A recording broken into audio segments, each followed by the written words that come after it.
pemirsa, pembatalan keputusan kenaikan pajak pertambahan nilai PPN menjadi 12% mulai 1 Januari 2025 kini ada di tangan Presiden Prabowo Subianto.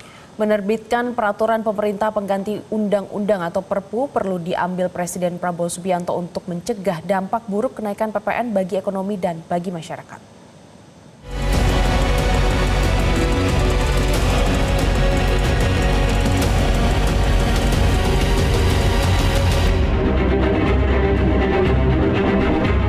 Pemerintah ngotot menaikkan tarif pajak pertambahan nilai PPN dari 11% ke 12% mulai 1 Januari 2025. Kebijakan ini dinilai hanya akan menimbulkan ketidakpastian bagi pelaku usaha dan tekanan terhadap masyarakat menengah bawah.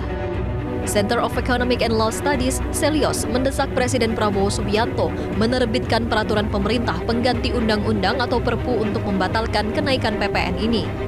Jika Prabowo tak mengeluarkan Perpu dan PPN tetap naik ke 12% mulai tahun depan, selain terhadap inflasi akan berdampak pula pada peningkatan pengeluaran masyarakat. Yang jelas PPN ini kan sifatnya regresif.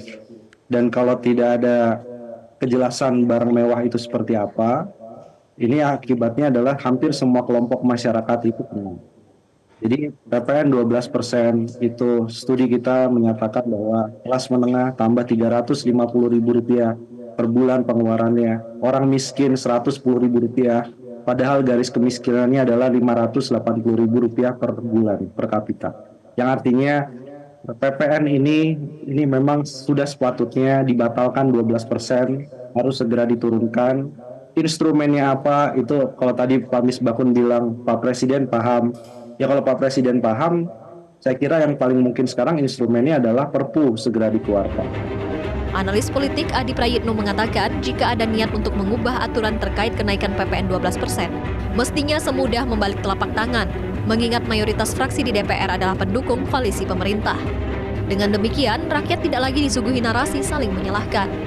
Hampir 100% koalisi politik di DPR, termasuk PDIP sekalipun, ada keinginan untuk tegak lurus dengan kebijakan politik pemerintah. Intinya, kalau memang 12% ini merugikan dan cukup dolim kepada rakyat, ya saya kira DPR dan pemerintah harus bisa berkompromi, merem saja Mas Indra, kapanpun bisa dibatalkan.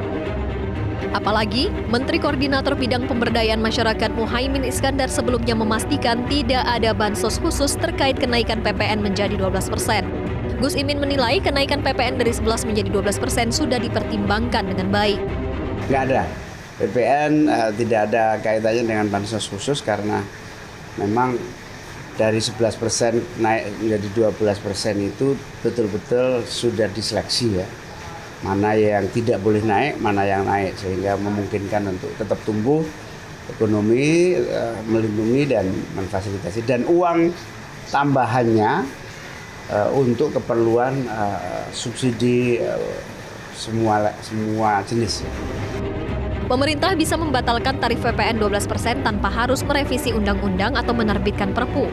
Hal ini karena Undang-Undang Harmonisasi Peraturan Perpajakan, Undang-Undang HPP masih membuka opsi perubahan tarif PPN yang diatur pada pasal 7. Tim Liputan, Metro TV.